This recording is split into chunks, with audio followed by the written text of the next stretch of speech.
Olá, gente. Vamos então agora para mais um vídeo aqui desse nosso curso. Vamos continuar agora ainda nesse módulo 3 de variáveis aleatórias discretas, tratando agora da distribuição de Poisson. Bem, vamos retomar rapidamente o que a gente viu até esse momento, né, no curso, tá? Em vídeos anteriores que a gente vai precisar, né? Vamos lembrar que uma variável aleatória x, a gente conheceu como uma variável de Bernoulli, né? Se ela assume dois valores, 0 ou 1, o 1 com probabilidade P e o 0 com probabilidade 1 menos P. Elas representam um experimento simples, onde a gente está interessado em observar um só evento. 1 marca a ocorrência desse evento, 0 indica a não ocorrência desse evento, né? E o evento em questão tem probabilidade Pzinho aqui, né? Esse tipo de experimento é conhecido como ensaio de Bernoulli. Quando nós repetimos esse ensaio de Bernoulli várias vezes de maneira independente, tá? E nós estamos interessados em contar quantos sucessos a gente teve, né? Em outras palavras, quantas vezes nós observamos o evento que a gente está interessado, a gente está diante de uma variável aleatória binomial, né? É uma variável aleatória que tem essa distribuição aqui. N é a quantidade de vezes que a gente repetiu o experimento, o ensaio de Bernoulli, né? Como a gente está fazendo repetições independentes, um não altera a outra, a probabilidade de uma dada sequência de sucessos e fracassos é de fato o dado pelo produto das probabilidades de cada um dos eventos separados. De modo que se eu tenho K sucessos seguidos de N menos K fracassos, eu tenho P elevado a K, 1 menos P elevado a N menos K como probabilidade. Como eu posso embaralhar, né, a ordem no qual os sucessos e os fracassos ocorrem, geram resultados diferentes, mas de mesma probabilidade, a total de maneiras que a gente pode fazer isso é N escolhe K, porque das N tentativas, eu vejo quais são as K onde aconteceram sucessos. Isso acontece de N escolhe K maneiras. Portanto, essa daqui é a probabilidade de você observar K sucessos. Isso é a probabilidade binomial, tá bom? É a distribuição binomial, variável aleatória binomial. A gente viu também que a esperança de uma variável aleatória binomial é o número de lançamentos vezes a probabilidade de um lançamento ser sucesso, né? Então, o número de repetições vezes a probabilidade de um ser sucesso. O que faz sentido, quer dizer, se você tem a probabilidade de sucesso igual a 1/10, por exemplo, você espera que 1/10 dos lançamentos, então N vezes 1/10, seja o valor esperado, o valor médio de observações de sucesso que você tem, né? A variância, ela é N vezes P, 1 menos P. P, 1 menos P sendo a variância de um dos ensaios de Bernoulli, né? Ótimo. Lembrado isso agora, vamos dar sequência, gente. E vamos continuar olhando para esse tipo de situação. A gente vai continuar olhando para binomial, só que agora a gente vai tratar de uma situação bem particular, que é quando o evento que a gente quer observar é um evento dito raro, é um evento de probabilidade muito baixa. E o grande problema desses eventos é que, por ele ter uma dificuldade, uma probabilidade muito baixa, você vai precisar, provavelmente, realizar uma quantidade grande deles para poder observar alguma vez esse evento, não é verdade? Quer dizer, para você ter uma probabilidade boa, uma probabilidade razoável de ver pelo menos um sucesso, né, ver o evento que você quer pelo menos uma vez, você vai precisar repetir isso várias e várias vezes, né? O que acontece com, sei lá, o jogo da cena.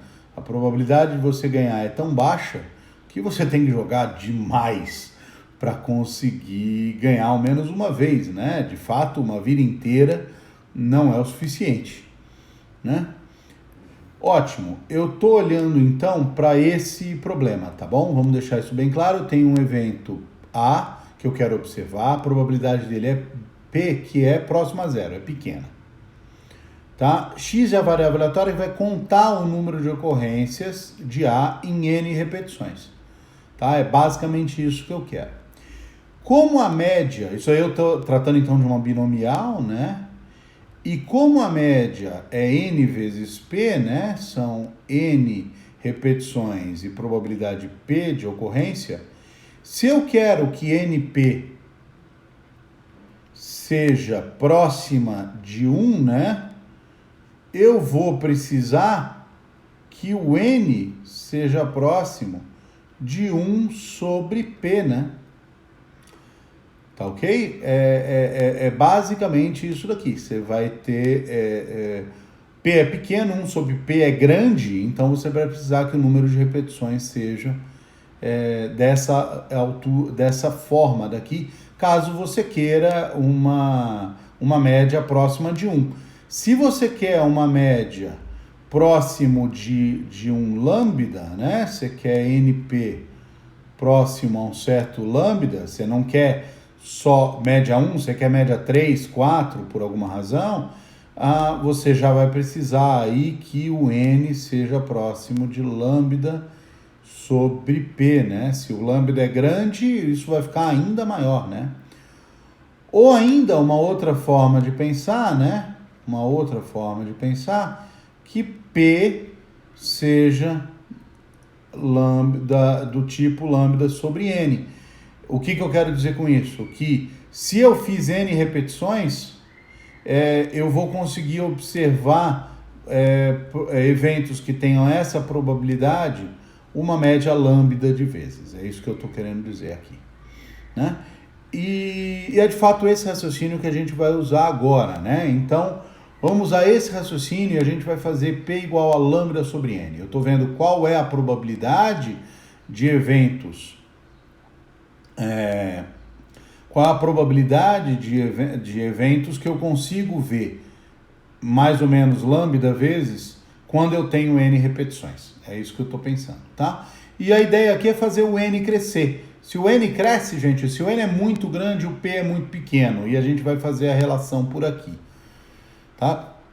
Então, a média vai ser lambda, né? Porque N vezes P é lambda, tá bom? N muito grande vai implicar em P muito pequeno, né? A gente vai ter, então, uma variável aleatória de binomial, que a gente está tentando ver como é, e ela tem essa probabilidade daqui. Gente, eu quero que vocês notem uma coisa que é interessante, que é uma questão prática também. Porque você pode perguntar, mas se eu já sei a binomial e eu tenho N muito grande, por que raios eu simplesmente não uso a binomial para poder fazer essa conta? Porque olha só o que eu tenho, olha a expressão que eu tenho, gente. Se o N é muito grande, eu vou ter um N fatorial para fazer conta aqui, um N menos I fatorial também para fazer conta. Né? Se eu tenho um N da ordem de 1000, 2000, essa aqui é uma conta chata de fazer, né? É uma conta complicada. Fazer na mão, isso é basicamente impossível. E até computacionalmente, começa a ficar muito custoso para a gente fazer esse tipo de conta, né? A mesma coisa com essa potência, 1 menos lambda sobre N elevado a N. Olha só o tamanho disso daqui. Bem, lambda sobre N é o P, né? Mas então isso aqui é uma constante que a gente sabe quanto é 1 menos P. Mas ainda assim eu vou pegar aquele 1 menos P e fazer uma potência quase que N vezes, onde N é tipo 1000. Isso é muita coisa, isso é muito custoso, isso é muito até chato da gente fazer a conta. E, portanto, se a gente consegue uma aproximação, uma expressão um pouco mais fácil, mesmo que com algum errinho pequeno, isso é interessante para a gente, né? A gente quer esse tipo de coisa. Tá bom ou não? Então vamos tentar analisar, gente, e agora eu vou pedir para vocês segurarem um pouquinho nas cadeiras, porque a coisa vai ficar um pouco teórica, tá bom? Vamos lá então. O que eu fiz agora, gente, foi rearrumar essa expressão aqui de cima, aqui embaixo, tá? Esse n fatorial dividido pelo n menos i fatorial, isso daqui é quem? Bem, o n fatorial vai ser, quem é o n fatorial, né, gente? N fatorial vai ser n vezes n menos 1, vezes n menos 2, vezes n menos 3, e assim descendo. E eu posso descer até onde eu quiser, mas vamos supor que eu desça até o n menos i mais 1. 1 acima do n menos i, tá? O que vai estar embaixo logo depois é o n menos i. E aí quando eu vou descendo aqui, eu posso juntar tudo no fatorial do n menos i, né? Então, quando eu divido isso daqui por n menos i fatorial, n menos i fatorial, o que eu encontro é esse daqui, só esse produtão aqui que eu coloquei aqui em cima. N menos 1, n menos 2. E aqui no final, em vez de falar n menos i mais 1, eu juntei o i mais 1 nesse i menos 1 que está entre parênteses, né? Se eu boto entre chaves, se eu boto o i aqui, vai dar n menos i, menos com menos aqui dá mais, né? N menos i mais 1. Tá bom ou não? Então, esse daqui em cima é esse n fatorial sobre n menos i fatorial. Aqui eu vou trocar o i fatorial com o n elevado a i, né? Porque aqui eu tenho lambda elevado a i sobre n elevado a i. O n elevado a i está aqui embaixo. E o i fatorial eu vou juntar aqui, lambda elevado a i sobre i fatorial. Eu estou fazendo isso porque isso aqui são os únicos termos que não dependem de n. Então eu vou deixar eles separados aqui pra gente. Tá? Aqui em cima eu tenho 1 menos lambda sobre n elevado a n. E o elevado a menos i eu vou escrever como divisão aqui. Então 1 menos lambda sobre n elevado a n, 1 menos lambda sobre n elevado a i. E é isso daí que eu tenho, tá bom? E agora eu quero tentar analisar cada uma desses fatores separadamente e ver onde a gente chega, tá bom? O que a gente vai fazer é fazer o n crescer. Lembra que a gente quer um n muito grande? Uma das maneiras da gente ver qual é o efeito em matemática, as melhores aproximações, é fazer o n ir para infinito. E vamos ver se essa expressão super complicada chega numa expressão simples, né? Então vamos lá, vamos começar a analisar essa expressão daqui, né? E ver aonde a gente chega. Essa expressão, gente, ela tem essa cara daqui. Nota aqui, eu vou tentar mostrar para vocês. Quem é 1 menos 1 sobre n, né? 1 menos 1 sobre n, ele é a mesma coisa que n menos 1 sobre n, né? N sobre n vai dar 1, menos 1 sobre n, tá? Esse daqui é n menos 2 sobre n. Até o final aqui, que é n menos i menos 1 sobre n. E nota que isso daqui é justamente o que a gente tem aqui do lado. Por quê? Aqui eu tenho o fator de número 0, que é n menos 0, n menos 1, n menos 2, até n menos i menos 1. Então aqui em cima eu tenho i fatores multiplicando.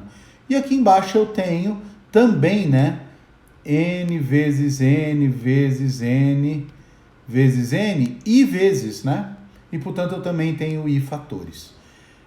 O primeiro vai desaparecer, vai dar 1, né? E o resto vai sobrar esses fatores aqui. n menos 1 sobre n, n menos 2 sobre n, e assim vai. Então, eu tenho exatamente essa estrutura daqui. E quando eu coloco dessa forma, fica mais fácil da gente ver. Por quê? Porque quando n é muito grande, 1 sobre n fica muito pequeno. 2 sobre n também, e todos esses caras, até o i menos 1 sobre n, também ficam muito pequenos, né? Se n for grande o suficiente. Em particular, quando n vai para infinito, a sobre n vai para 0, e 1 menos a sobre n vai, portanto, para 1. De modo que cada um desses fatores aqui vão para 1, vai para 1, vai para 1, de modo que toda essa bobagem aqui, complicada do jeito que ela é, de fato, no limite, é simplesmente 1. Bem, vamos para o próximo aqui. 1 menos lambda sobre n elevado a i. Bem, a mesma situação de antes, né? Quando n é grande, lambda sobre n é muito pequeno. Isso aqui é próximo a 1. Isso aqui é 1 vezes 1 vezes 1 vezes 1 e vezes. E o que eu tenho é 1. Então, essa coisa aqui já ia para 1. Esse negócio aqui também vai para 1. Já estamos numa expressão sensivelmente mais simples. Está faltando essas duas coisas, né? Vamos ver aqui o que acontece com a próxima, essa daqui de cima, né? Essa daqui de cima. O que acontece com ela, gente?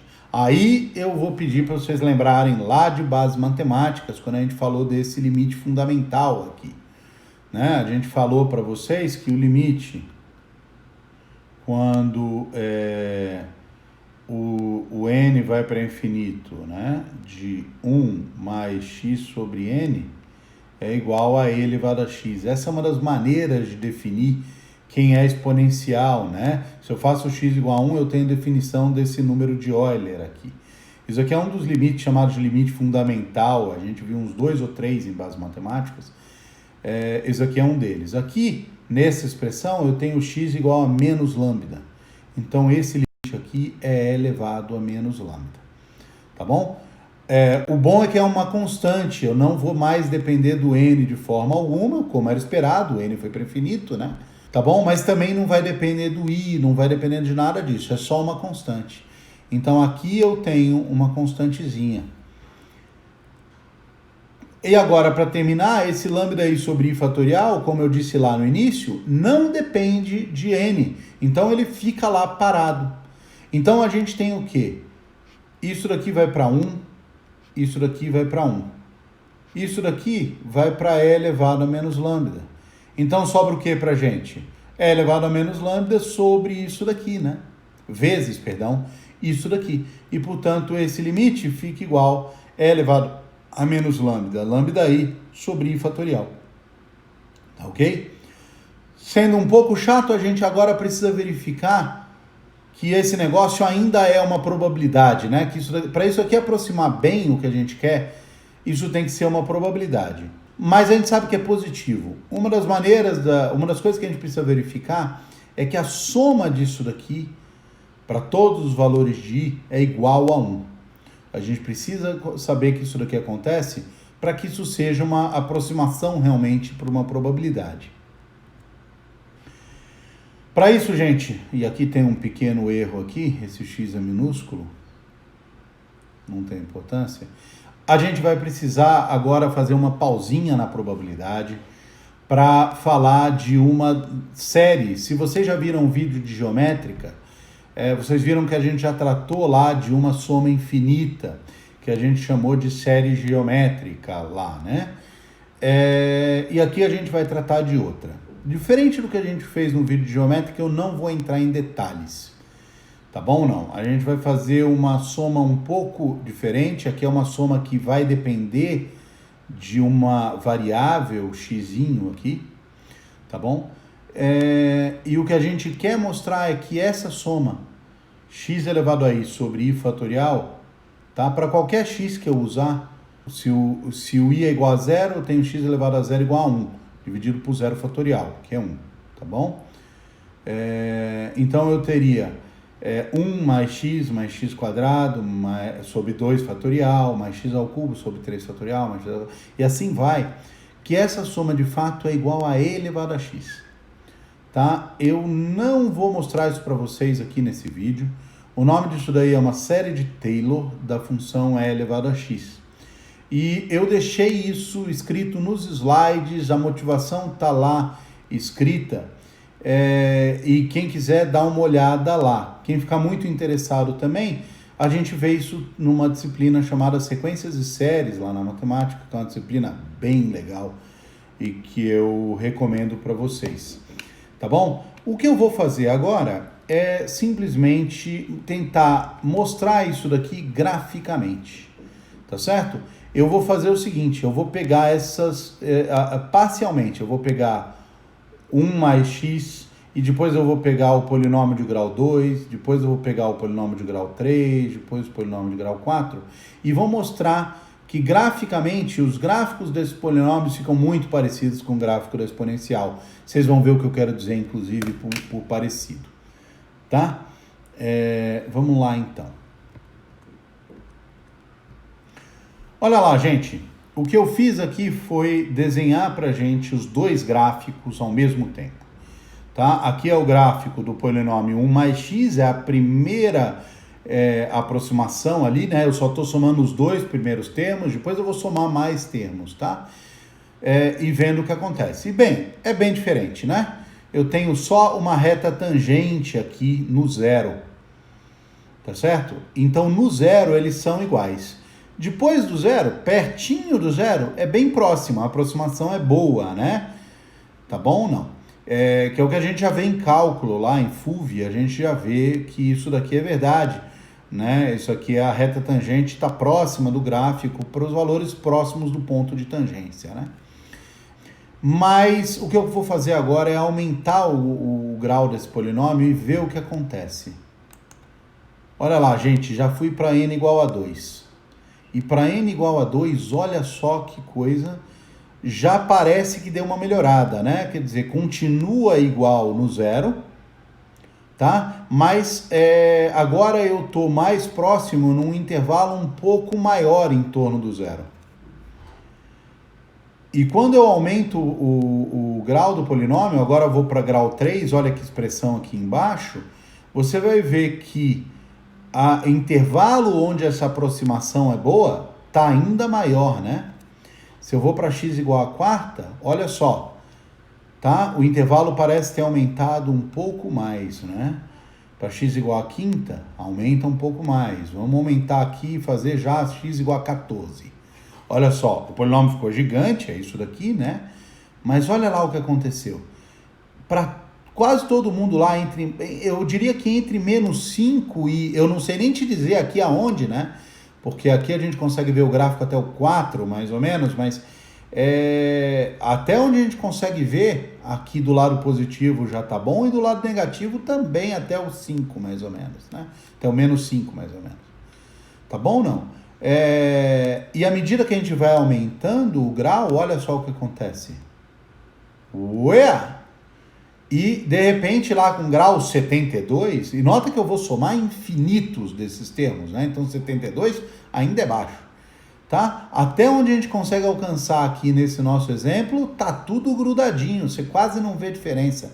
A diferença é tão pequena que você não percebe para os valores pequenos, próximos de zero. E, normalmente, a gente vai precisar realmente de valores não muito grandes. Em geral, a gente vai usar o x positivo e não muito grande. A gente vai usar x como 5, 6, 7, de modo que você nem precisava de tudo aqui, né? Mas a gente vai somar infinitas, vai ficar igual. E quando isso soma infinitas, então, que eu acabei de dizer, essa coisa fica de fato igual, é a mesma função. Para qualquer n infinito, isso é uma aproximação, que vai ficando cada vez melhor, e para cada vez mais valores de x. Tá? Até que no infinito é igual e é igual para todo x. Tá bom. Vamos voltar lá, gente? Então tá ok. A gente tem isso daqui bem colocado já. Essa soma é elevado a x. Então, se eu somar aqueles fatores que eu encontrei, né? E elevado a menos lambda, lambda i sobre i fatorial, elevado a menos lambda é uma constante. E bem, nesse tipo de série aqui, não é problema de soma infinito, que são termos positivos, a gente pode botar essas constantes em evidência. Então eu tiro ela para fora da soma. Então essa soma é elevado a lambda, que vezes é elevado a menos lambda dá 1, né? Porque vai dar lambda menos lambda 0. Então eu consegui exatamente o que eu queria, e essa coisa soma 1. De modo que, se eu faço P de I igual isso daqui, eu posso pensar nisso como probabilidade de alguém. Realmente posso pensar nisso como probabilidade de alguma variável aleatória. Ótimo, maravilha. Essa longa introdução foi para a gente entender o que a gente chama de variável aleatória de Poisson. A gente vai dizer que x tem uma distribuição de Poisson se ela tem essa função de probabilidade, quer dizer, se então a probabilidade de x ser igual a i é de fato igual a p de i, que é esse negócio daqui, é elevado a menos lambda, lambda elevado a i sobre i fatorial. Nota que é muito mais fácil do que a mesma expressão para i lá na binomial, né? É sensivelmente mais simples, tá? Então, ótimo, a gente diz aí que x é uma Poisson de parâmetro lambda. Lambda é esse único parâmetro da Poisson, tá? E como a gente já viu, uma das maneiras de interpretar o Poisson, não é a única, gente, mas é uma frequente, é que x pode ser interpretada como uma aproximação para o número de sucessos que a gente tem quando a gente tem n ensaios de independente de Bernoulli com probabilidade de sucesso p, mas a gente quer, isso é a binomial, mas a gente quer aqui a situação onde n é muito grande e p é pequeno, de modo que n vezes p é razoável, né? Vai ser o lambda aqui, de fato. Tá bom? Então, se a gente tem isso daqui, a gente pode usar o Poisson lambda como uma aproximação. Tá? Aqui está um exemplo para gente, o que acontece no Poisson lambda quando lambda é igual a 10, esse é o gráfico da função de probabilidade, tá bom?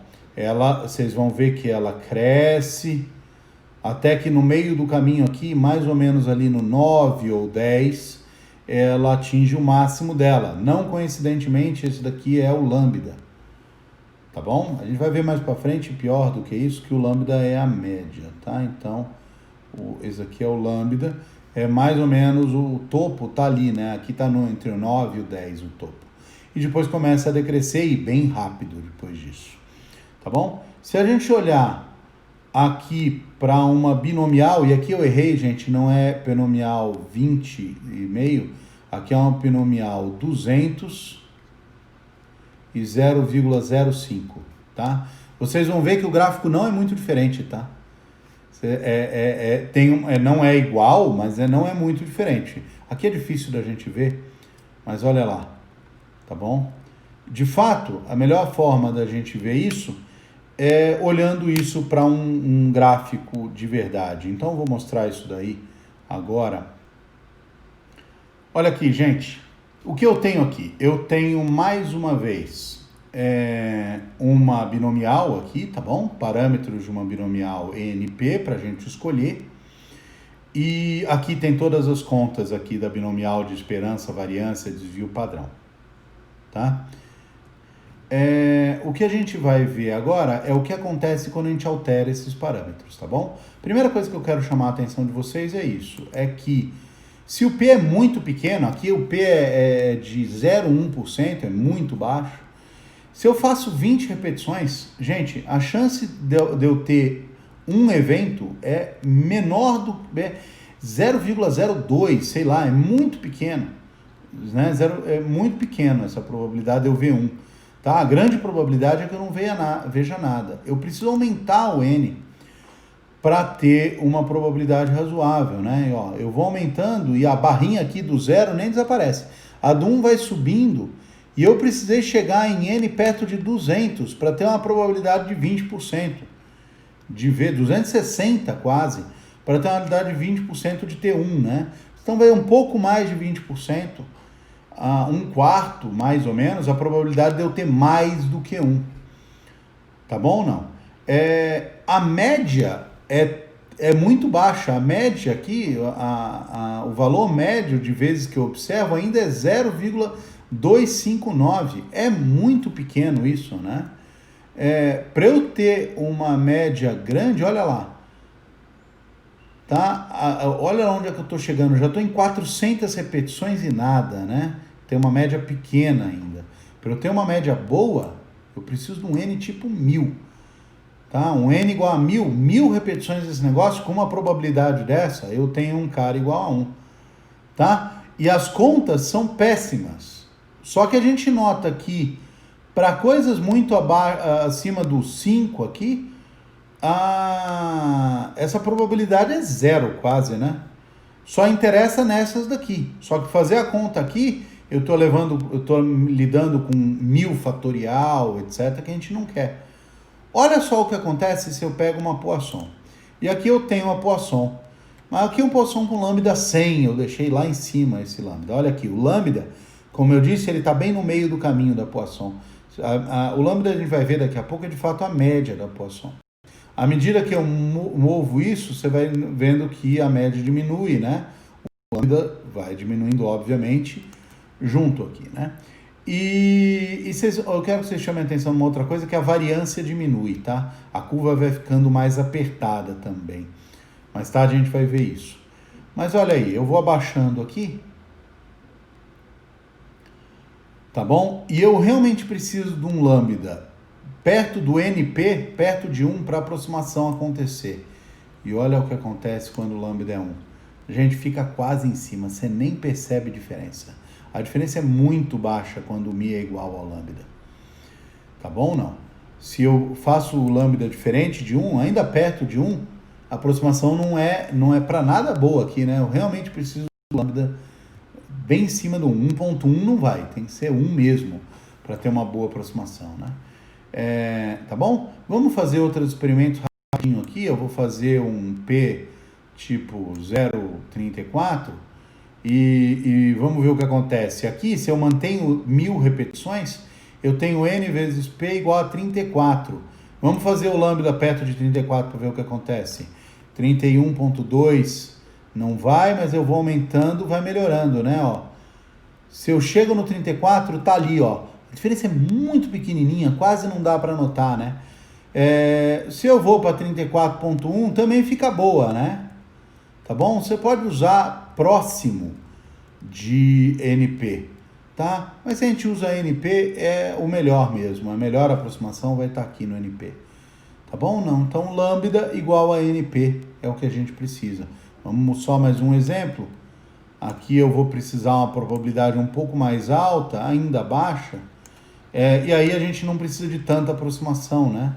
Se eu faço uma coisa tipo 330 aproximações, vai dar 26,4. Eu vou trazer o Poisson para lá, olha lá, ó.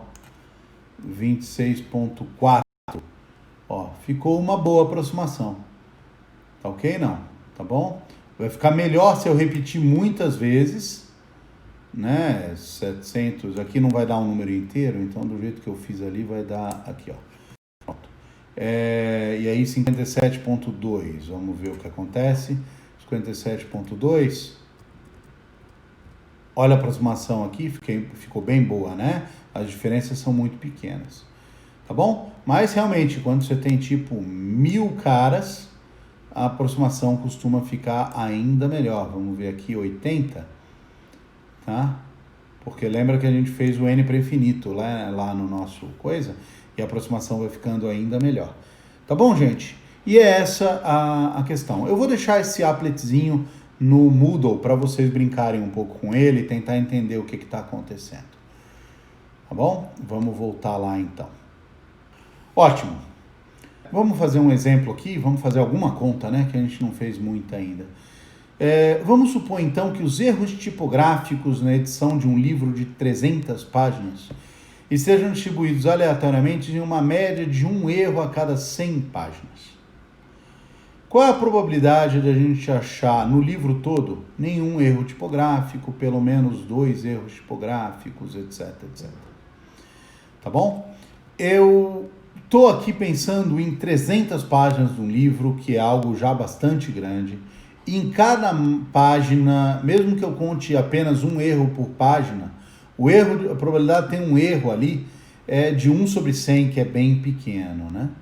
Tá bom? Então, quando eu estou contando isso daqui, considerando que os erros por página são independentes de página a página, o que eu estou lidando é com essa situação de muita repetição com probabilidade pequena. Se eu penso em N como o número de erros tipográficos no livro, e eu penso em lambda igual a 300 vezes 1 sobre 100, que é 3, o que eu posso fazer é considerar que n é uma Poisson de parâmetro 3, tá bom? E aí a gente pode fazer as contas usando isso daqui, e a gente consegue calcular quem é a probabilidade das coisas acontecerem. Então, qual a probabilidade de nenhum erro tipográfico, por exemplo? Ele está pedindo a probabilidade do n ser igual a 0, que é quanto? Olha aqui em cima, gente, i igual a 0 vai dar lambda, que é no nosso caso 3 elevado a 0, que é 1, 0 fatorial é 1, elevado a menos 3. Isso aqui é aproximadamente 0,05. Tá? Vamos fazer outra conta aqui então, o segundo lá pra gente. Ele quer a probabilidade de pelo menos 2 erros tipográficos. Pelo menos 2. Então ele quer a probabilidade de n ser maior ou igual a 2. Isso daqui, gente, melhor maneira da gente calcular é a probabilidade, o complementar disso é n menor que 2. Então essa probabilidade é 1 menos p de n menor que 2. Então isso aqui vai dar 1 menos quem? A probabilidade de ser menor do que 2 é a probabilidade de ser 0 mais a probabilidade de ser 1, né? Então isso aqui vai ficar igual a quanto? 1 menos... Vamos lá.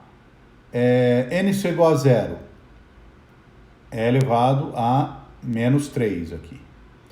Mais 1 vai dar lambda elevado a 1, lambda é 3, então 3 elevado a 1, 3, sobre 1 fatorial, que é 1, vezes é elevado a menos 3.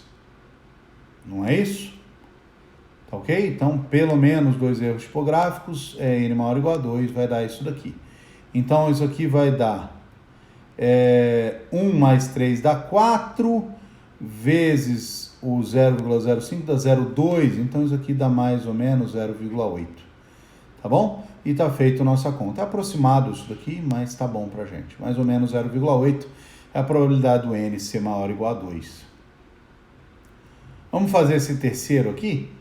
Entre 1 e 3 erros tipográficos, eu vou ter o que ele quer aqui é a probabilidade do n está entre 1 e 3, tá? Né? Entre 1 e 3 erros tipográficos. Então, n maior ou igual a 1, menor ou igual a 3.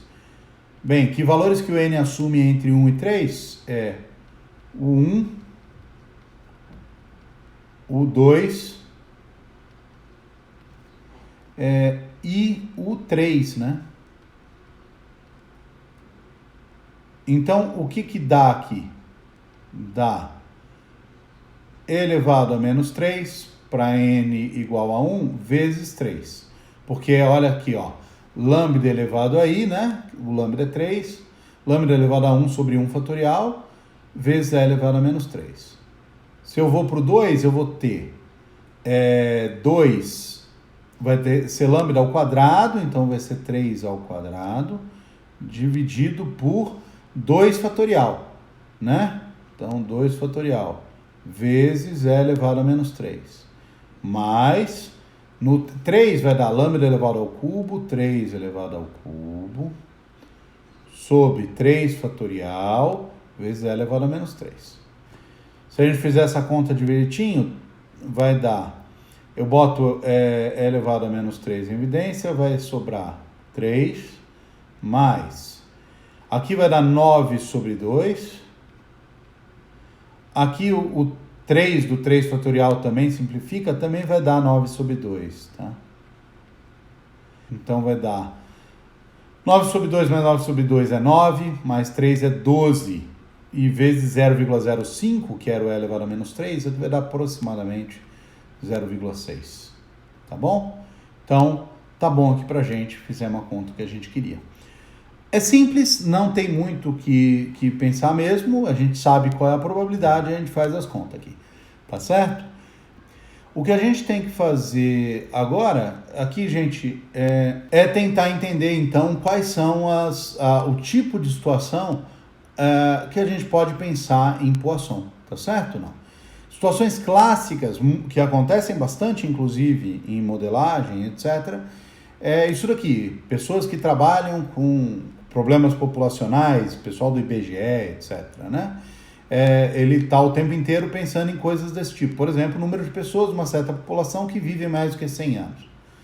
Mais uma vez, muita gente na população, probabilidade de cada uma delas viver mais do que 100 anos, muito baixa. Muito baixa. Então, a melhor maneira, em vez de usar binomial, Poisson. Mesma coisa, a quantidade de números discados incorretamente em um dia. Gente, principalmente hoje que está tudo gravado na agenda do celular, o número de telefonemas errados, né, é muito baixo. Então, a probabilidade de um número ser discado erradamente, incorretamente, é muito baixa. E o número de ligações feitas por dia é absurdamente alto. Então, você pensa disso daqui como uma variável de Poisson. Se eu penso numa loja muito grande, que tem um volume de venda muito grande de produto para animal, por exemplo, a probabilidade de vender um pacote, de uma dessas vendas ser um pacote de biscoito canino, é baixa, né? Então, eu posso pensar que isso daqui é uma variável de Poisson, o número de pacotes de biscoito vendidos em um dia. Quantidade de clientes que entram numa agência bancária. Gente, a quantidade de gente na população é gigante, a probabilidade de uma delas ter que ir até uma agência bancária em um dia é muito baixa. Então, isso daqui a gente pensa como Poisson. E tem vários outros exemplos desse tipo, todos eles são do tipos aproximação da Poisson, da binomial pela Poisson, né? A Poisson pensada como uma substituta da binomial para essas situações. Um exercício aqui para vocês, gente, então, para vocês pensarem, uma máquina muito bem regulada tem probabilidade baixa de produzir um item com defeito. Tá? A gente tem uma amostra de 1000 itens e eu quero a probabilidade de que nessa amostra tenha no máximo um item defeituoso. Tá? Como é que vocês fazem essa conta? Justifica essa resposta bem aqui, mas eu acho que a dica já está dada, né? A gente já sabe o que tem que usar aqui. Vou deixar vocês fazerem. Gente, vamos seguir agora tentando calcular valor esperado e variância de uma Poisson, tá bom? Primeira coisa, gente, é pensar em quem a gente gostaria de encontrar. A Poisson está aproximando uma binomial, foi o que a gente viu até agora. O lambda, ele vai aproximar a média da binomial, que é o NP. De modo que, se você tem uma binomial NP, tá bom? A média dessa binomial, aqui é x, tá? É NP. E esse NP é o lambda, não é isso? Que a gente fez até agora. De modo que é absolutamente natural pensar que o lambda também tem que ser a média da Poisson. A mesma coisa com a variância da binomial. Isso é NP1 menos P. Isso daqui é o lambda. E o 1 menos P é muito perto de 1, porque o P está muito perto de 0. Portanto, isso daqui é próximo de lambda. Então, seria natural pensar que o lambda é também a variância, tanto a média quanto a variância. Vamos ver se isso daí acontece? Tá? Eu vou fazer a conta da esperança para vocês aqui. Quem é a esperança de Y, né? Tá aqui, gente, 0 vezes a probabilidade de ser 0, que é elevado a menos lambda. Mais 1 vezes a probabilidade de ser 1, que é lambda, vezes E elevado a menos lambda. Mais 2 vezes a probabilidade de ser 2, que é lambda ao quadrado, sobre 2 fatorial, vezes E elevado a menos lambda. Vamos escrever pelo menos mais uma. 3 vezes a probabilidade de ser 3 vai ser lambda elevado ao cubo sobre 3 fatorial vezes E elevado a menos lambda. E assim vai até o infinito, né? Vamos lá, gente. O zero aqui é zero, isso não vale nada. O zero desaparece. 1 vezes isso daqui vai ser simplesmente lambda elevado a menos lambda. Tá bom? Aqui eu tenho o 2 e aqui eu tenho 2 fatorial. Isso pode desaparecer, né? E fica lambda ao quadrado vezes e elevado a menos lambda. Aqui eu vou fazer o 3 dividido com 3 fatorial. Vai ficar lambda ao cubo. E embaixo sobra quem? 2 fatorial, né? Vezes e elevado a menos lambda. E se você fizer os outros, você vai ver que é algo similar. É a mesma coisa acontece. Se eu boto o lambda em evidência aqui, olha lá, gente, eu vou botar em evidência para vocês verem a mágica acontecendo. E sobra aqui e elevado a menos lambda, sobra lambda vezes e elevado a menos lambda, sobra lambda ao quadrado sobre 2 fatorial vezes e elevado a menos lambda, e vocês entenderam já como isso segue, né? Só que olha lá, isso daqui é a probabilidade do y ser 0, isso aqui é a probabilidade do y ser 1, isso aqui é a probabilidade do y ser 2, de modo que essa soma daqui, tá bom? É a soma da probabilidade de ser 0 com a probabilidade de ser 1. É a soma de todas as probabilidades. Isso daqui tem que somar 1, né? E, portanto, isso daqui é igual a lambda. E está resolvido. A esperança de y é de fato lambda, como a gente queria. Vamos lá, gente. Para a variância, a coisa é um pouco mais complicada. A gente precisa pegar o e de y ao quadrado. Eu deixei aqui escrito para vocês poderem ver com calma e lerem o que está acontecendo. Mas a ideia é a mesma, tá? Eu pego 0 ao quadrado, esperança de y ao quadrado é 0 ao quadrado, probabilidade do 0, 1 ao quadrado, probabilidade do 1 e etc. Aqui eu vou fazer a mesma tipo de simplificação. Só que quando eu simplifico 2 ao quadrado com o 2 fatorial, ainda sobram 2 aqui, né? E o 3 também ainda fica aqui. Então essa é uma diferença quando você faz a conta do e y ao quadrado. Isso aqui desaparece, o 1 ao quadrado continua 1. Mas a partir do 2, eu permaneço com um fatorzinho 2, um fatorzinho 3 aqui. A mesma simplificação do outro aconteceu, mas agora com esse 2 e 3 permanecendo. Para lidar com isso daqui, o que a gente vai fazer, gente, é escrever esse 2 como 1 mais 1, esse 3 como 2 mais 1 e etc. E olha só o que acontece. Vou deixar vocês verem isso com calma em casa, que eu vou ser meio rápido, mas olha lá. O que eu tenho aqui em cima é o lambda em evidência, e essa soma que está aqui fica como, gente? Se eu faço, olha, nota que essa soma que eu escrevi é a mesma de cima. Se eu faço j igual a 0, eu tenho 0 mais 1 é 1, lambda elevado a 0 sobre 0 fatorial. Isso vai dar 1 também. Então, isso é e elevado a menos lambda. Se o j é igual a 1, eu tenho 2 e elevado a menos lambda sobre lambda fatorial.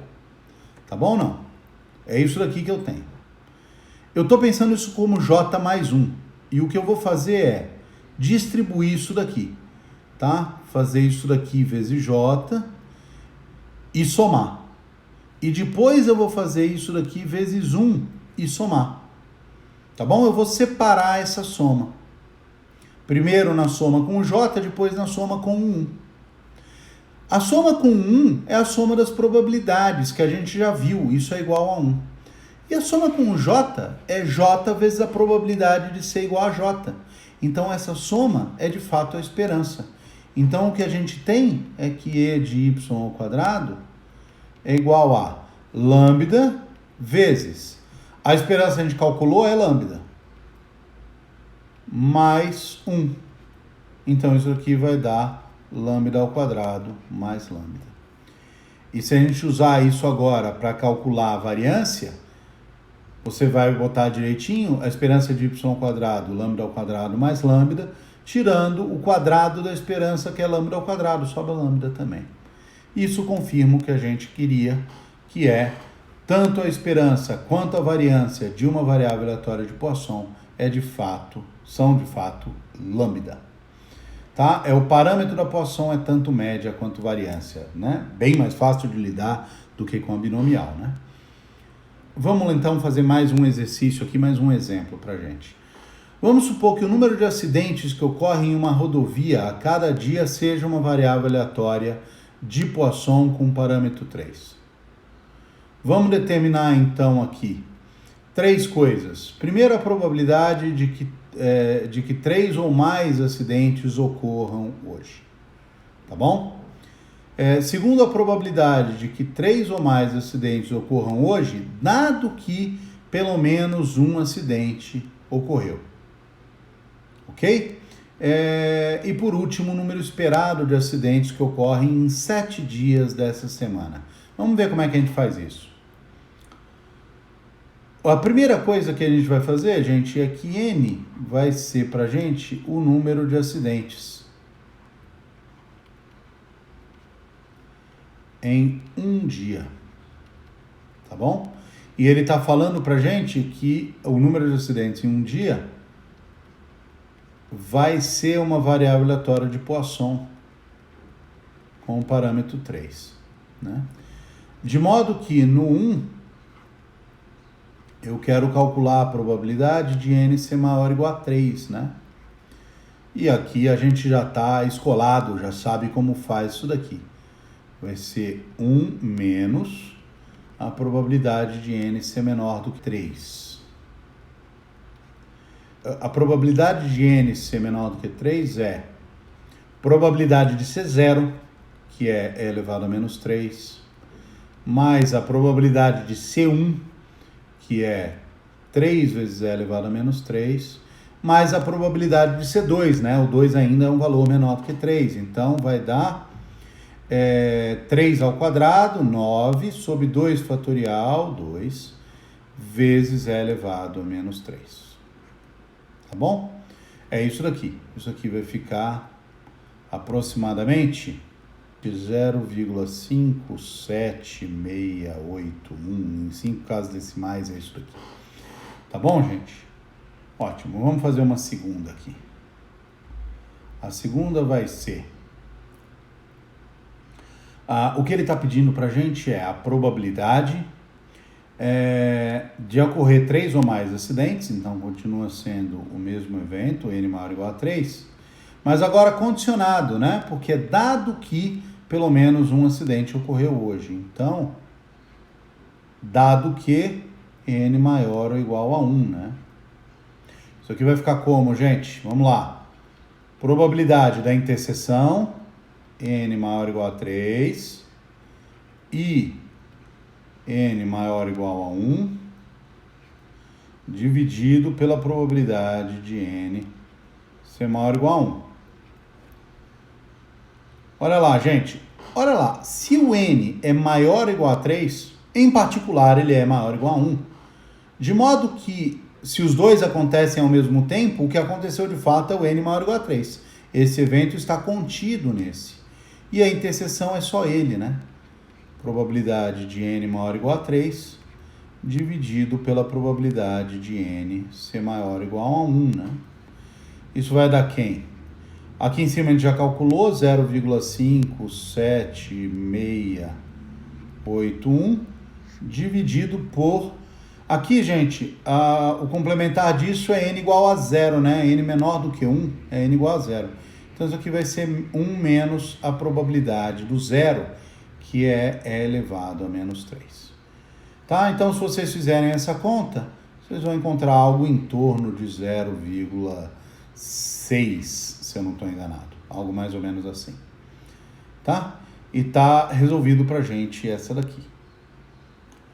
Gente, agora o que ele quer é o número esperado de acidentes em 7 dias.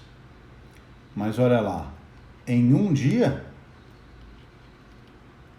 o que eu tenho é a esperança do N, que a gente já sabe, é o parâmetro da Poisson. Como N é uma Poisson de parâmetro 3, a esperança é 3. Se ele pedisse a variância, é a mesma, né? E, portanto, se ele quer a esperança em 7 dias,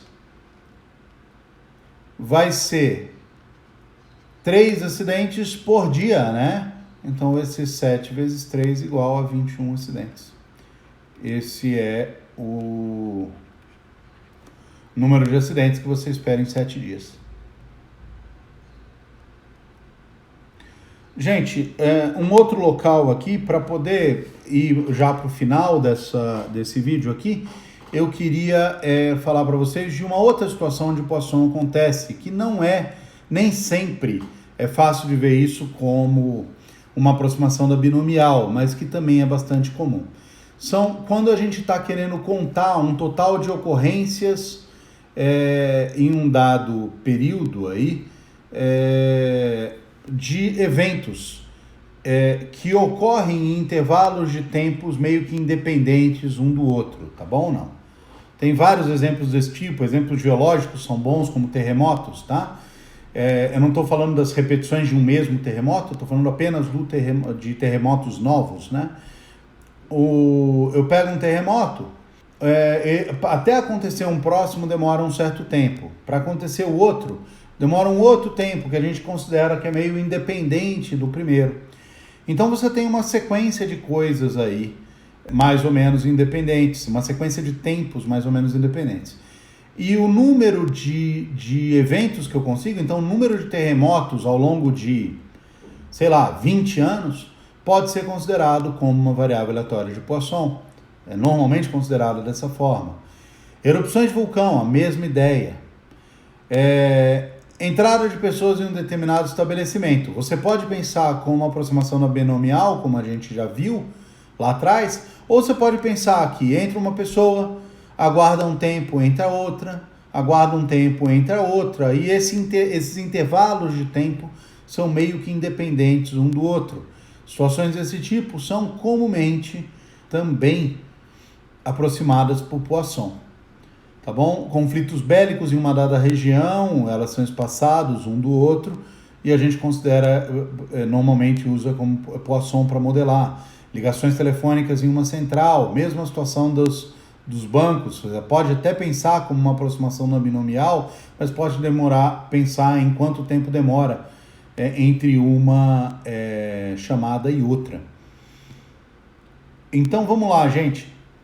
O que esses fenômenos aqui atrás têm em comum é que, primeiro, se eu tomo um intervalo de tempo muito pequeno, de tamanho H, mas um H bem pequenininho, a probabilidade de eu observar exatamente diminui proporcionalmente a H, tá bom? Não, quer dizer, se H é pequeno, a probabilidade é pequena, mas se eu aumento o intervalo de tempo, eu tenho uma probabilidade boa também. Para intervalo pequeno, é mais ou menos isso que acontece. Tá bom? A outra característica desse tipo de evento é que a probabilidade de eu observar 2 ou mais é extremamente pequena, mesmo quando comparado a H.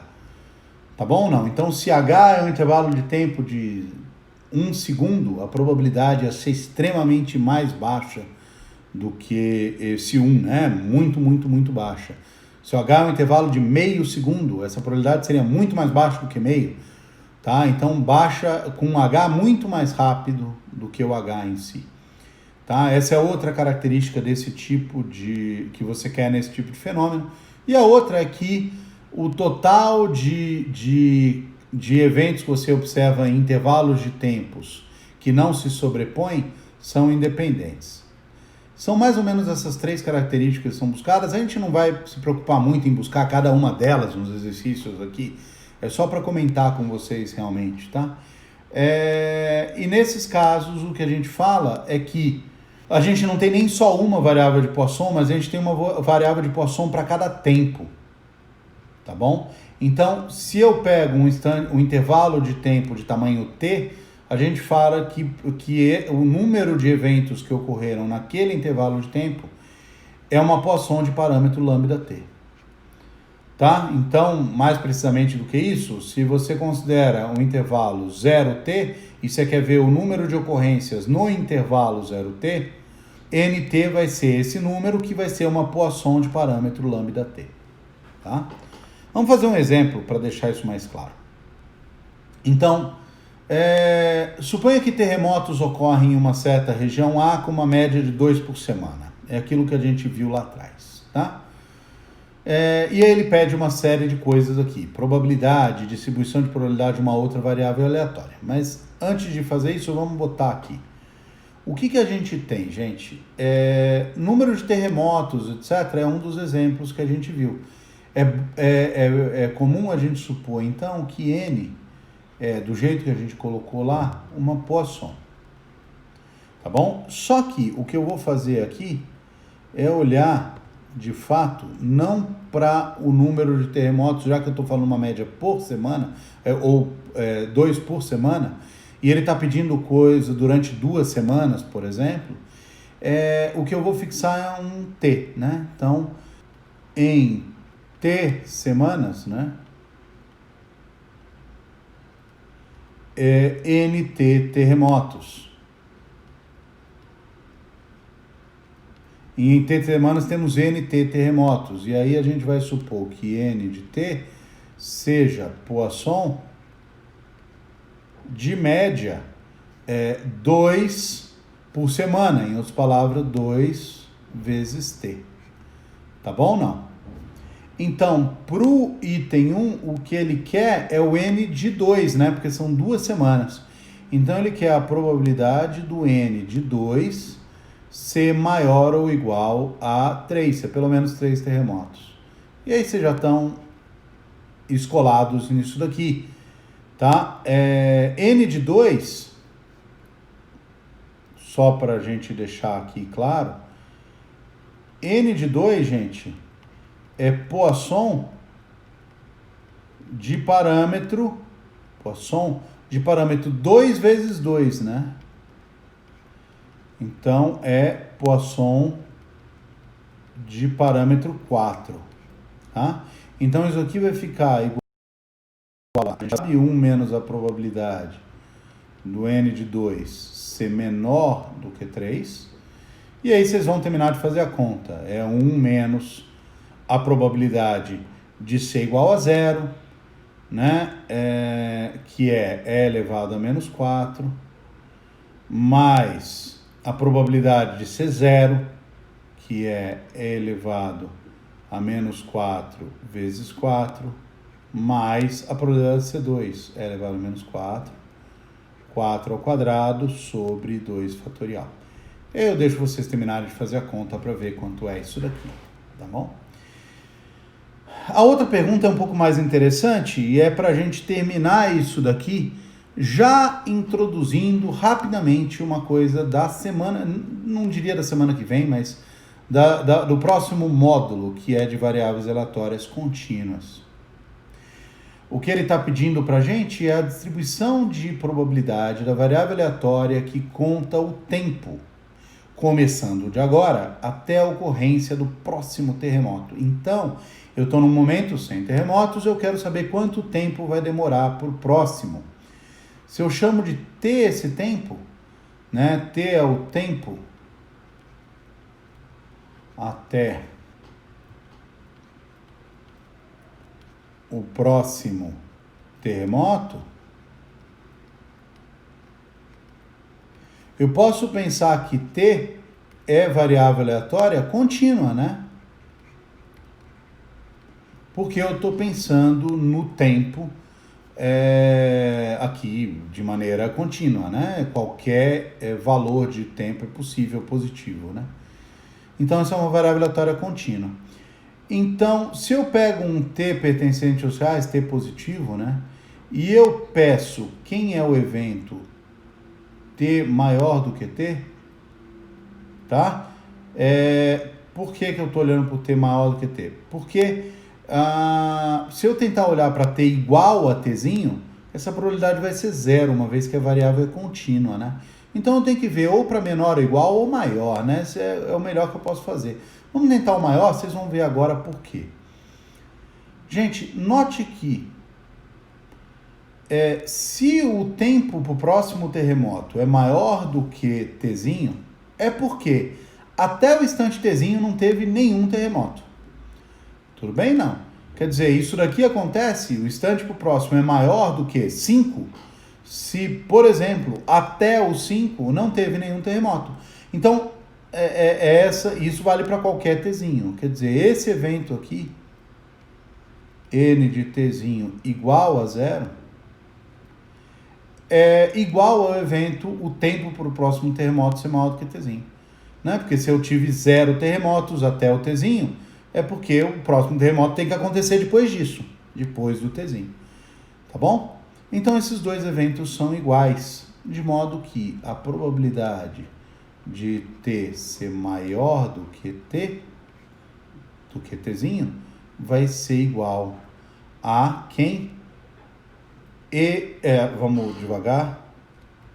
A probabilidade de n de t ser igual a 0, que é igual a... Vamos lá, quem é n de t, gente?